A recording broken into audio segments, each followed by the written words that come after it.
archipelago, the end of the calendar year marks the beginning of Amihan season.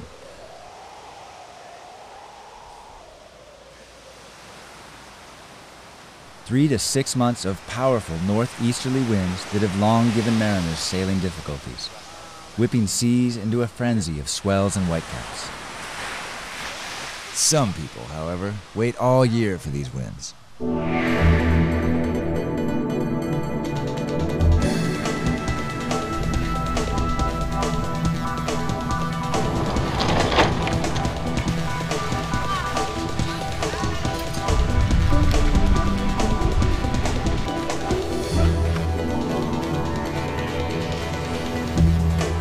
February 2003 marked the fourth Philippine Hobie Challenge, a race designed to explore the various corners of the Philippines and to showcase the versatility of the Hobie Cat 16, a twin-hulled sailboat known for its ruggedness and simplicity.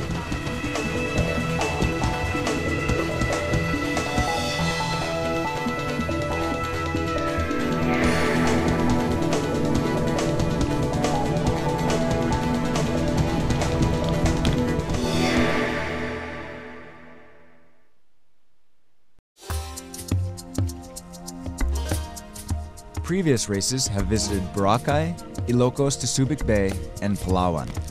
This year, however, organizers wanted to push the limits of adventure and challenge the racers and equipment even further than the first three, journeying to remote islands and enjoying overnight stopovers that would not be possible without the support and infrastructure available for this race.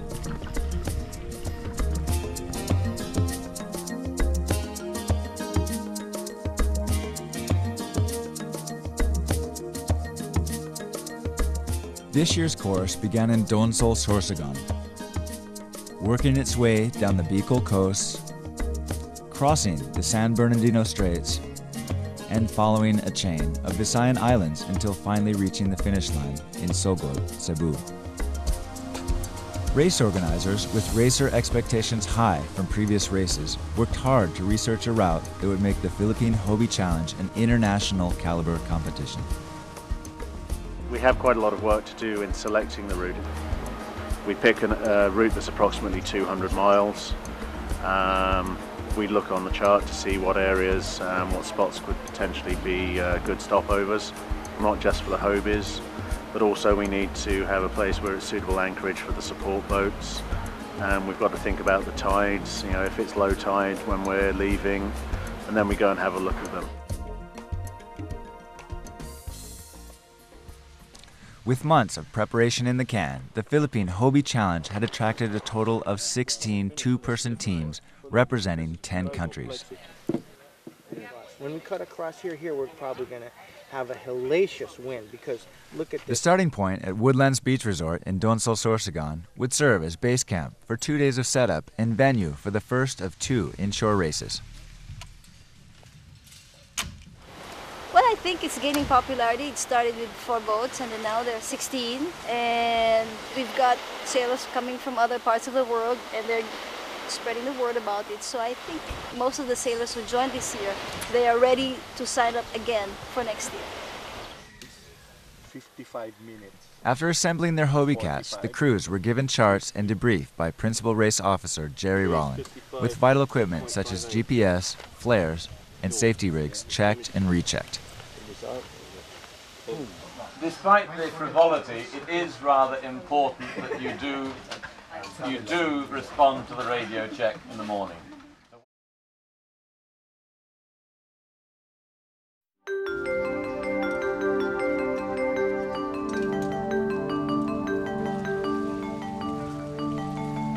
With 2 days of preparation and sprint races under their belts, it was time for racers to leave the mainland and island hop their way through unpredictable tides and Amihan gusts. For the next 5 days, racers would progress between 33 and 43 nautical miles a day, with several gates to pass before the final flag. Destinations would be a series of islands, scarcely populated or completely uninhabited, most of which are very difficult to find on any but the most detailed map. While charts showed a deceptively simple coast-hugging route to Subic Beach at Kalantaan Island, Experienced racers knew the crossing of the bottleneck mouth of Sorsogon Bay could make for an explosive beginning to the challenge.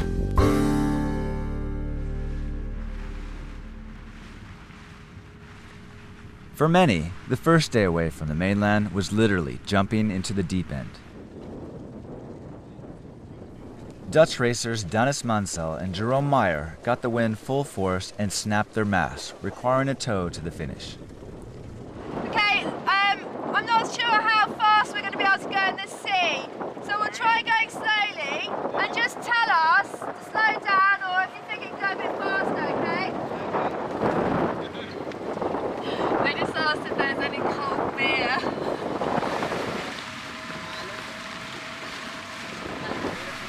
Midway through, conditions worsened, sending the rescue party to a nearby beach to readjust the disabled boat. Race organizer Mark Haswell and crew Carolyn Hyder also met with trouble, as one of their two rudders snapped off little more than 15 kilometers from the start. The only low point was when the rudder broke. We were just 10 miles into the start of the first day's leg on Monday when our starboard rudder broke, which is our leeward rudder, which is the one that does all of the work. We've only gotten 10 miles into the start and then have quite a serious piece of equipment failure. Fortunately, we were able to continue going and get a finish for the day.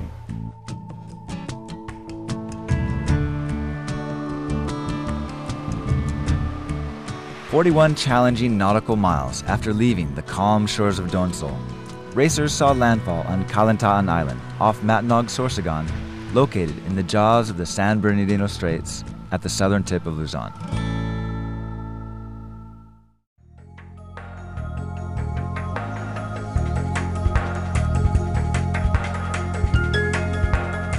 Upon looking at a course map, Day 2's challenges were obvious. Crossing from Luzon to the northern reaches of the Visayas through the San Bernardino Straits, known for their powerful currents and seas open to the strong winds.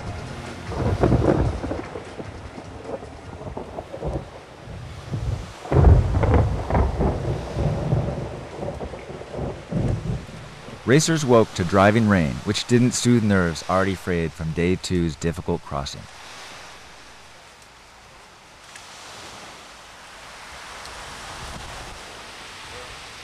But the rain cleared, and it was time for the racers to be off. Ironically enough, in one of the most impressive crossings of the challenge, conditions were fairly manageable, and the name of the game was strategy. The irregular terrain of channeled currents and breezes varies from location to location, and each sailor reads the conditions differently.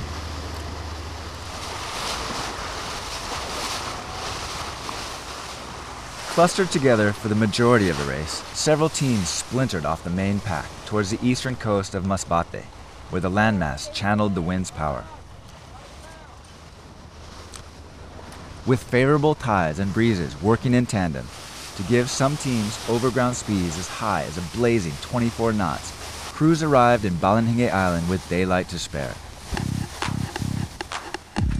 This was a good thing, for the island, usually uninhabited and not much bigger than the Megamall parking lot, had suddenly become Rock and Roll Island for the night, as hundreds of townsfolk from nearby POV Corpus Masbate had arrived to welcome the racers, complete with rock and roll band, armed security, caterers, and t-shirts for everybody.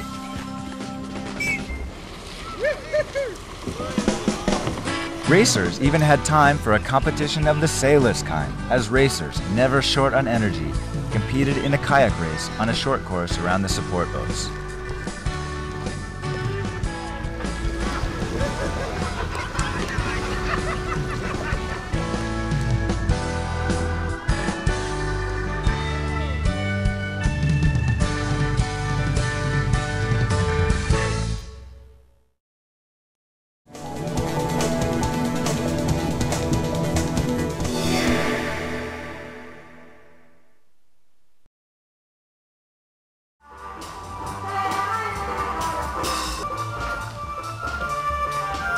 Day 3 began early and loudly on Balanhingue, as local hosts, many of whom had fiestaed throughout the night, got the rock band to start right where they had finished the night before.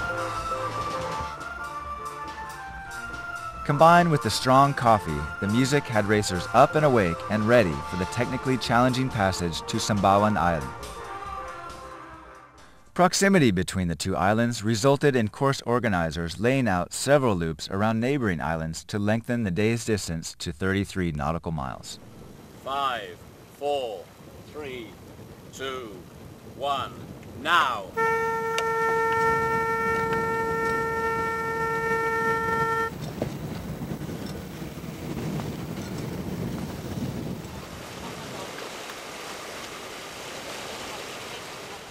Day 3's course continued through the Samar Sea, taking the racers through a wide spectrum of different currents and wind directions, and a group of landmasses which affected both in a very unpredictable manner. Racers would pass by several large islands, including Marapipi, which towers over 3,000 feet above the ocean. Race teams, free to choose their course between gates, had different takes on the best way to use the wind to their advantage. Some teams found the winds closer to the island a bit stronger than those found in the open sea. This was due to the warming effect of the island causing a vacuum that channels the breezes.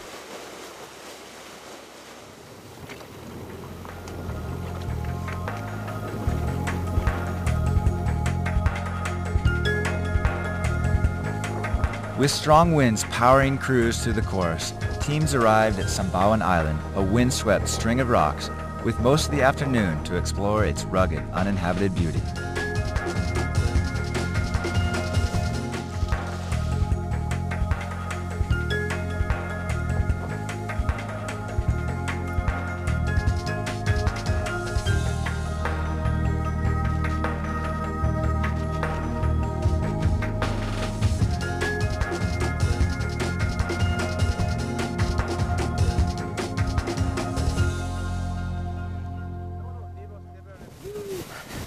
The best.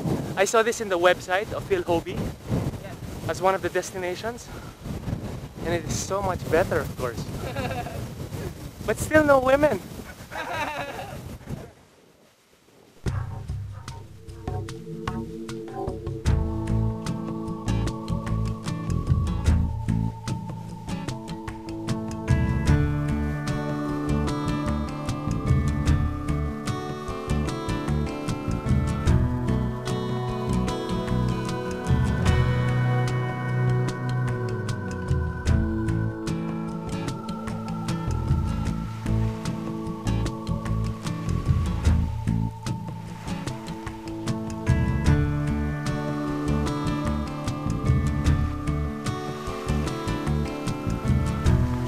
Sunrise on Sambawan found racers a bit worse for the wear, as the previous day's course had left a few reminders.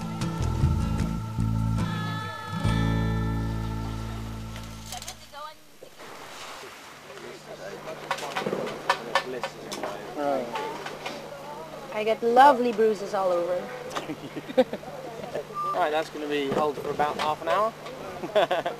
To my first capsize. I'm ready. 2 minutes. I guess so. First capsize. While appearing on the charts a fairly straightforward section of the course, Day 4 was to be one of the most demanding legs of the challenge, owing to increased wind velocity and stronger swells. One casualty of the severe conditions was Team Steelberg and Fu, knocked out of the day's racing and their overall second-place position by a broken mast experienced little more than a half hour off Sambawan.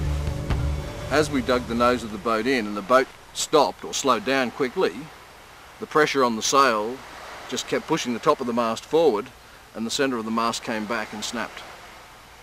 So I knew the mast was snapped before we had actually capsized. Whether due to equipment failure or other reason, inability to finish a leg entails severe penalties, usually strong enough to knock teams out of a contending position. Times for an unfinished leg are usually based on the last recorded finish time of the day, plus a 20% penalty. Other crews, while not suffering major equipment failure, were still having a tough time in the fierce conditions. Almost every team had at least one capsize, most having several even in the course of one leg. Capsizing in most cases does no harm to the boat, which with maneuvering can be righted again. But having the two crew members being thrown around like rag dolls around the rigging, sails and masts can leave racers a bit humbled. When you capsize, you can't choose the place where you're going to land. So you hit the mast, you hit the wires. And you're rushing to get it up again because it's a race. So there was one capsize. We did a pitch pole. When the bows dig in first in front of the wave, I landed first. Then she came down at me. Oh, it was pretty messy. Yeah. I think I got a big bruise here. At the gate off Malapascua, the racers had moved along so rapidly that they almost outpaced the organizers' boat, who arrived only minutes before the lead boat. Organizers hurriedly threw buoys into the water, marking the gate. The finish of Day 4 was one of the closest of the challenge. Race leaders Davies and Harris led until the last few miles when husband and wife team Tony Stearns and Janet McCullough, hailing from Saipan, managed to clinch victory for the day by little more than 20 seconds.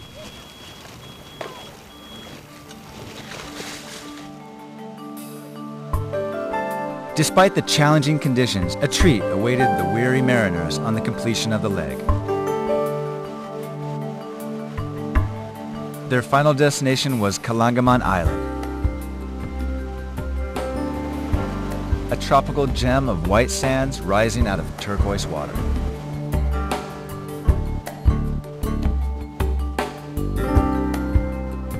Meaning bird in Visayan, Kalangaman was the smallest of the islands visited on the race route and was hands down the favorite destination amongst racers. This island is unbelievable, you know, 2 sandbars and just so beautiful. I mean, I've seen so many islands, but this island is just one of the most beautiful I've ever seen. It gets better every day, you know. This is our 4th island, and this one tops it all. Just when you think they'd be collapsed on the beach, many of the racers went right back into the strong winds to play.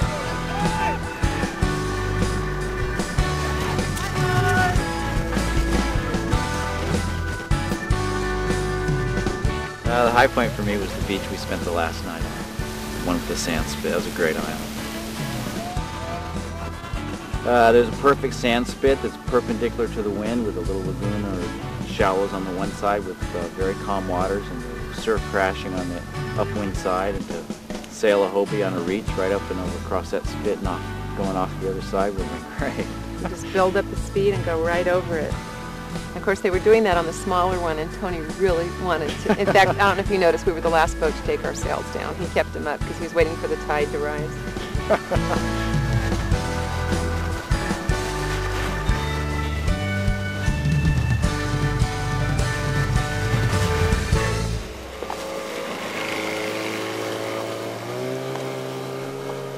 Throughout the race, racers were accompanied by a flotilla of support boats designed to provide maximum safety and logistics for the Hobie Cats.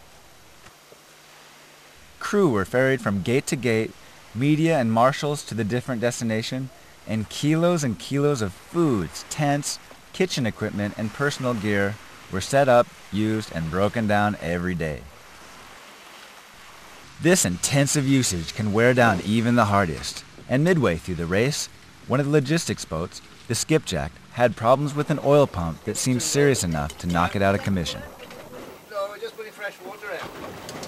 It's just a lubricant you put in before. Luckily, a part was helicoptered out at last-minute notice from Cebu, solving what would have been a huge headache for organizers.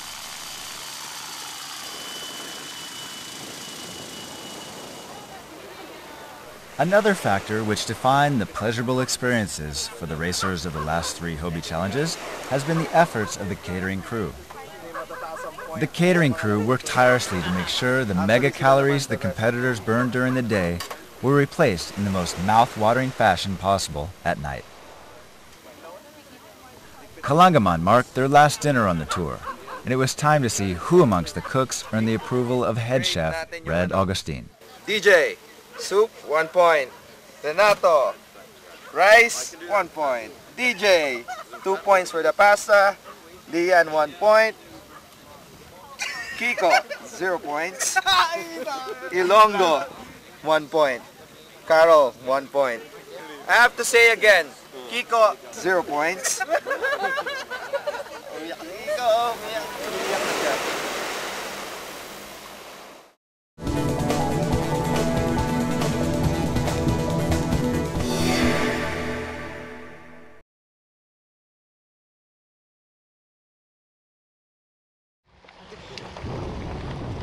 The next day opened with gray skies and choppy seas. After the rough and tumble conditions experienced the day before, racers braced themselves for the worst. However, day 5's course took them to the relatively sheltered straits between the leeward side of Leyte and Cebu, and sailing conditions made for fairly straightforward racing. Passing a gate off the Camotes Islands, racers headed due west to their final destination of Alegre Beach Resort in Sogod, Cebu, enjoying strong but not overpowering winds. With support boats and the majority of boats either finished or within visual contact, it looked like the difficult island hopping portion of the challenge had gone off without a hitch.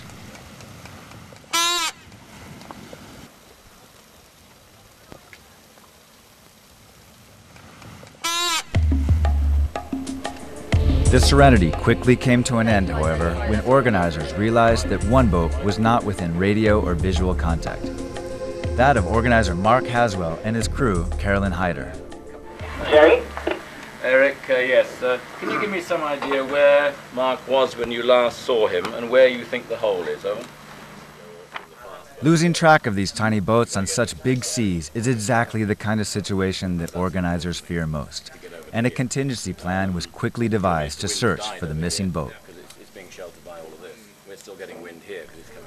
Minutes before boats were set to commence the search procedures, however, Haswell and Hyder were able to radio in their status and location, and crew breathed a sigh of relief.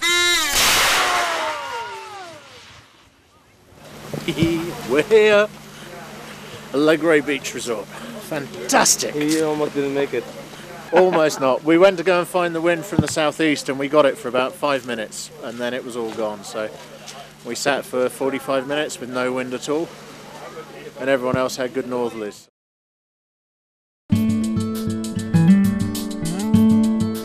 Traveling over 200 nautical miles, the course was probably one of the most ambitious Hobie Cat courses ever laid out in Philippine waters, and will raise the bar for future Hobie challenges. Team Davies and Harris rolled in with a total elapsed time of 23 hours 56 minutes, securing it the first place trophy for the challenge. Second place team Stearns and McCullough followed minutes behind, giving them a second place in the Challenge Premier Series with an elapsed time of 24 hours 38 minutes. Holding over their leading position from the previous two races was last year's inshore race champion Mark Haswell and crew Carolyn Hyder. They were followed by Nestor Soriano and David Levin, who were joined by third team member Ether Ocampo.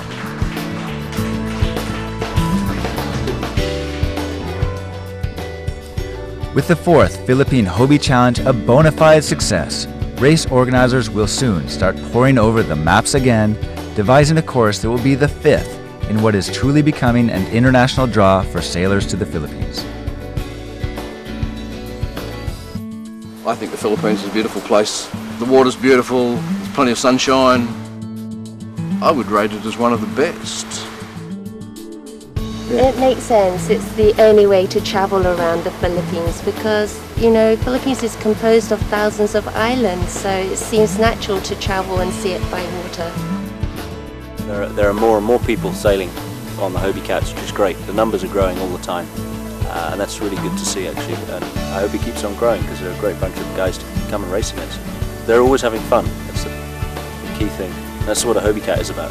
They're fun boats.